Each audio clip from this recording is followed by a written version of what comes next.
merampas tanah rakyat itu ya, mereka main dengan BPN, terbitkan sertifikatnya diklaim oleh oligarki melalui sejumlah nama Alibaba yang dipakai ini, kemudian diterapkan kepada tanah rakyat. Tanah rakyat nanti dinego mau jual murah nggak? Kalau nggak mau jual murah, bertarung di pengadilan, kalahlah di pengadilan. Semua ini sudah dikuasai. Ini tanah hak negara, mau dirampok oleh Jokowi dikasih kepada Aguan. Kenapa? Dari 1.755 hektar proyek PIK 2 yang disebut dengan Tropical Coastline, 1.500-nya itu kawasan hutan lindung yang kewenangannya ada pada negara. Mau dikasih kepada PIK 2, dikasih ke Aguan. Ini korupsi. Penyalahgunaan kewenangan dan perbuatan melawan hukum yang menguntungkan diri sendiri, orang lain atau korporasi. Dalam hal korporasinya Aguan karena dapat tanah yang merugikan keuangan negara. Ruginya negara apa? Kehilangan kawasan hutan lindung yang itu mewakili kerugian rakyat.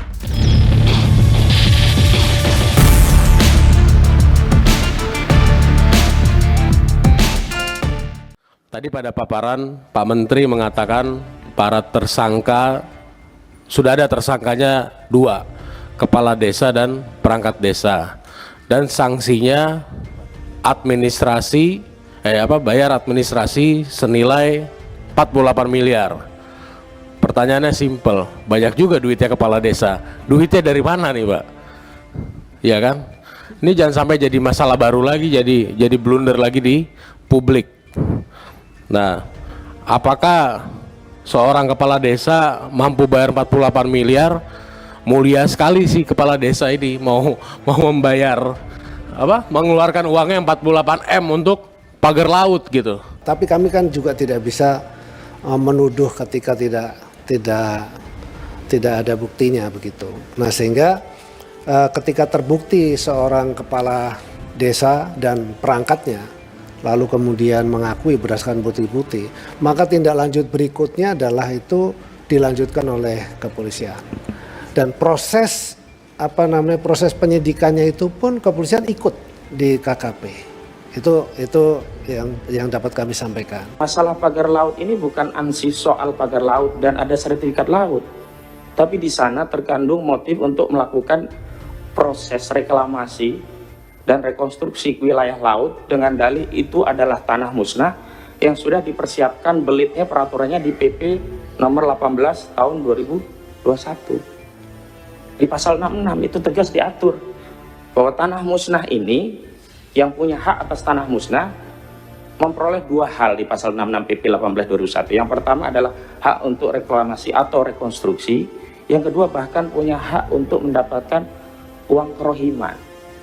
Artinya bukan hanya wilayah laut yang akan dirampas oleh oligarki jahat ini, tetapi juga APBN atau APBD akan diambil juga untuk mendapatkan kompensasi uang kerohiman dari sertifikat mereka yang mereka dalihkan dulunya, mungkin zaman jahiliyah, zaman Firaun mungkin, itu diklaim sebagai tanah daratan yang kemudian menjadi tanah musnah. Maksud saya begini, Undang-Undang Cipta Kerja, Undang-Undang nomor 6 tahun 2003, mulai mengatur apa itu disebut dengan tanah musnah. Sebelumnya di belit pertanahan, akarnya kan Undang-Undang Pokok Agraria 560, itu tidak pernah diatur apa yang dimaksud dengan tanah musnah. Di Undang-Undang Cipta Kerja mulai disusupkan istilah tanah musnah di pasal 49. Di PP 18 2001 lebih ditegaskan lagi.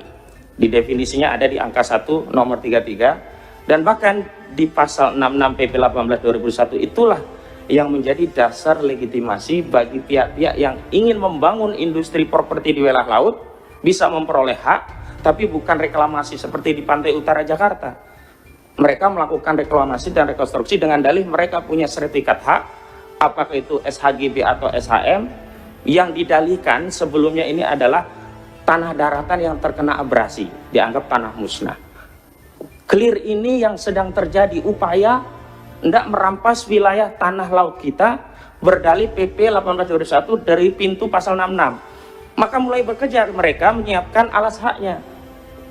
Kepala desa Kohot ini punya tugas untuk menyiapkan narasi. Dulu ada girik-girik tahun 80-an, 81, 82 yang seolah-olah ada di wilayah laut, yang kemudian menyelibatkan kantor jasa surveyor berlisensi yang dia juga tekan seolah-olah wilayah itu ada di wilayah daratan, maka diterbitkan oleh BPN ini. Jadi mafianya itu melibatkan BPN juga.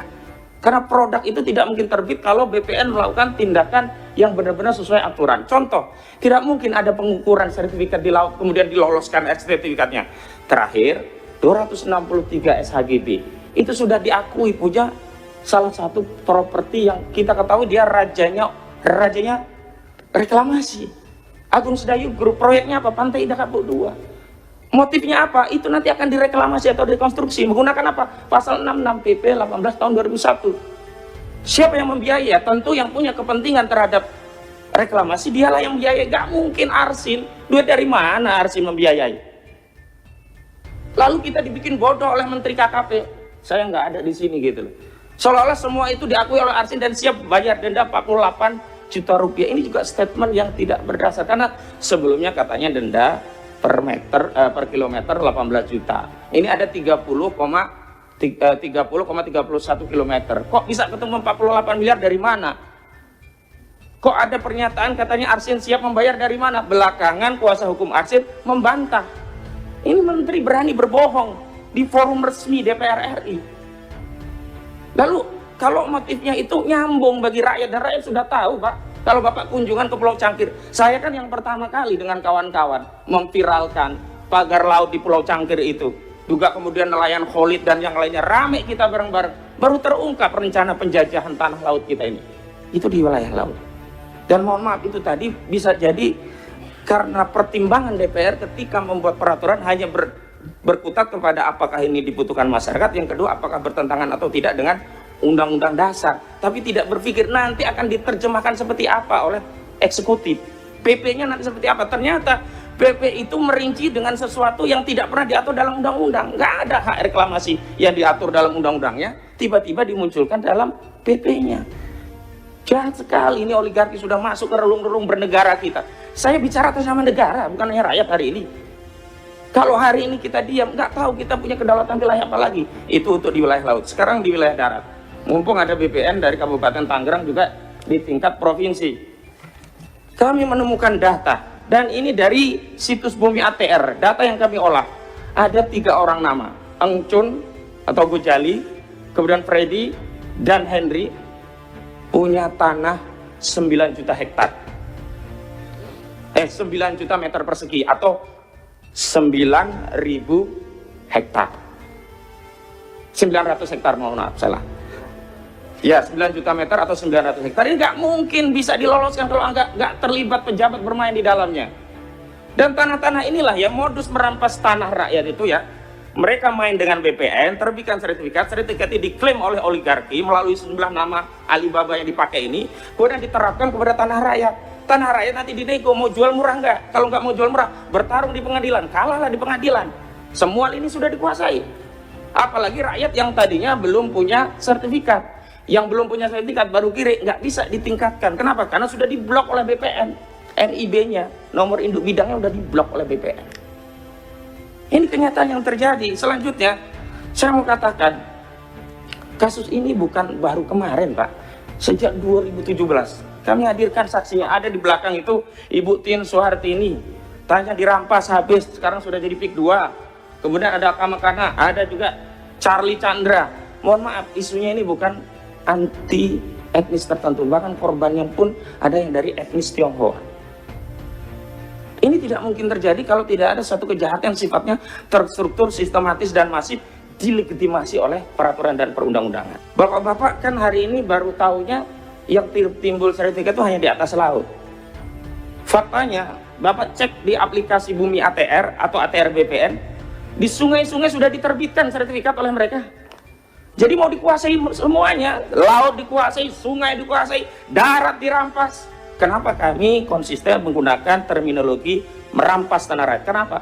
Definisi merampas adalah mengambil tanah dari pemiliknya tanpa keridhaan, baik karena harganya murah, tidak dibayar harga, apalagi dengan intimidasi dan sebagainya. Bapak coba ke Kronjo. Tanah di Kronjo itu ada yang dibayar berapa? Rp30.000 per meter. Ada yang Rp50.000. Itu pun belum dibayar semua. Ada seorang petani di Kronjo sedang menunggu panen sawahnya. Tiba-tiba datang tanah urukan menumbun tanah sawah tadi ini dekat dengan Sungai yang sebelumnya sudah diuruk, kalau sekarang sudah dinormalisasi, namanya Sungai Kalimalang. 20 meter lebarnya, 3 kilometer diuruk. Karena rame inilah alhamdulillah dinormalisasi. Tapi di dekat situ juga ada sawah menjelang panen, tidak ditanya pemiliknya, langsung diuruk. Kebingungan ini. Akhirnya apa?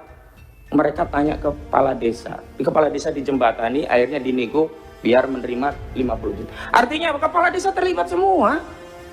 BPN terlibat, kepala desa terlibat, DPRD dan Pemda terlibat dalam apa? Proses pembentukan RT RW-nya, rencana tata ruang dan wilayah.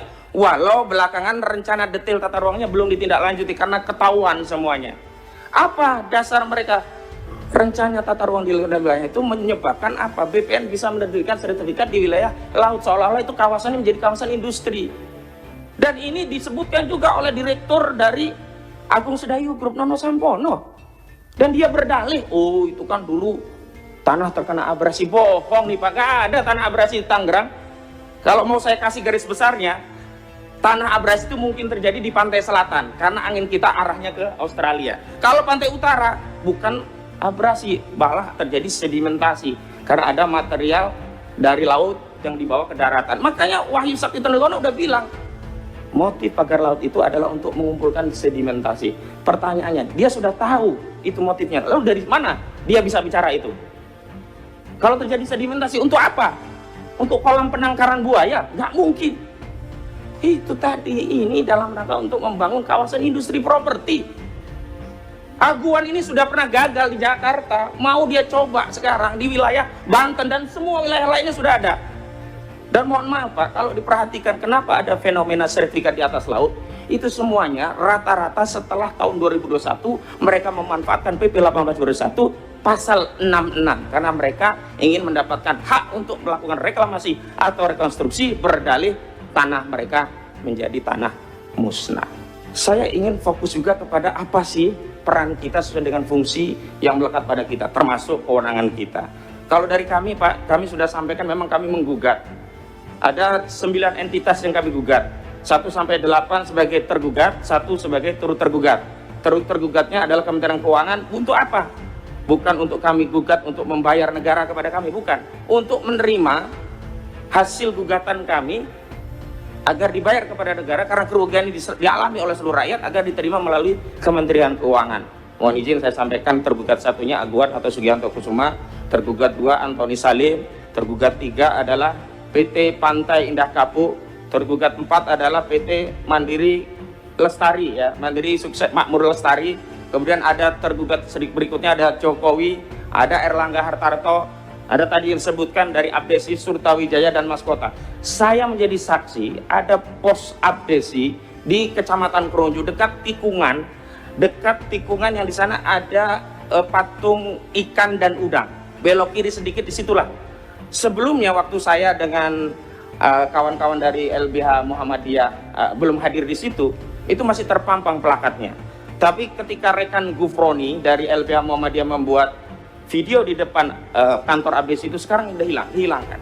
Saya bilang kepada saudara Gufroni, laporkan saja itu obstruction of justice, itu menghilangkan barang bukti keterlibatan ABS dalam perampasan tanah raya. Satu hal yang ingin saya sampaikan juga bahwa PP ini Pak, Januari 2026 akan menihilkan hak rakyat di mana bukti-bukti kepemilikan rakyat tanah adat yang selama ini sudah menjadi pegangan mereka seperti Giri, Kikitir, Kohir dan seterusnya itu tidak akan diakui.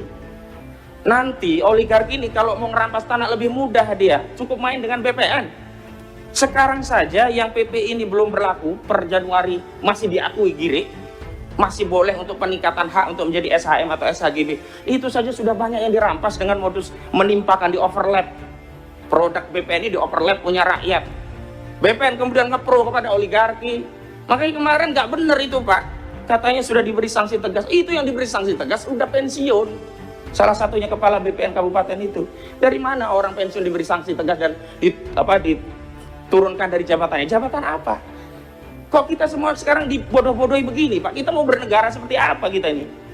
Apakah kita akan membiarkan negara ini dikuasai oleh swasta? Apakah, nah tadi negara, kita itu entitas negara loh Pak. Kok kalah dengan swasta? Sebagai contoh, di Lemo, desa itu ada apartemen tinggi. kepala desanya nggak tahu siapa warga desanya. Ketika masuk mau data nggak boleh. Jadi di PIK itu seperti ada entitas terpisah dari Negara Kesatuan Republik Indonesia. Maka mohon maaf jangan tersinggung kalau saya berulang kali mengatakan jangan-jangan ada Negara Kesatuan Republik Aguan. Maksudnya itu. Sampai hari ini pun Kapolri coba nanti dipanggil. Kenapa sampai hari ini tidak ada satu patah kata pun dari Kapolri bicara tentang PIK 2? Apakah kemudian negara ini sudah segitunya gitu loh? Lalu yang penting juga untuk kami sampaikan adalah bahwa kasus ini sebenarnya kalau negara hadir sejak pagar itu 1 meter saja sebenarnya sudah selesai. Memang ini ada masalah besar. Tapi bukan berarti sebagai bangsa yang besar kita tidak bisa menyelesaikan persoalan ini. Caranya dengan apa? Jujur.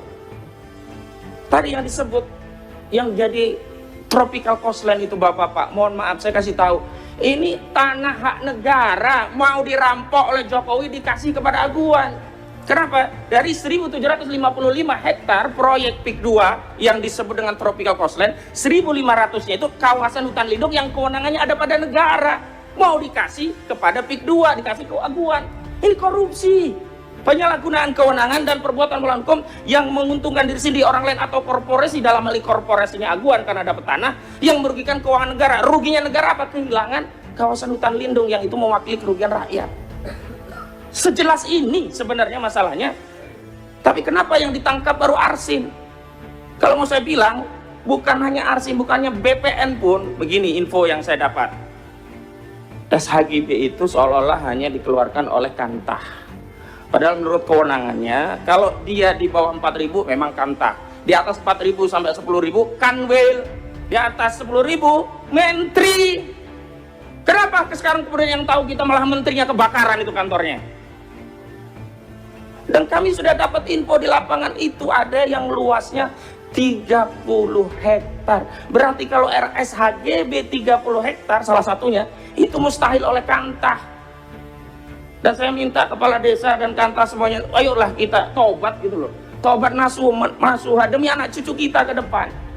Apa yang mau kita wariskan bagi anak cucu kita kalau semua kedaulatan sudah dirampas pada hari ini, padahal kita masih hidup di hari ini dan kita bisa mengambil tindakan di hari ini.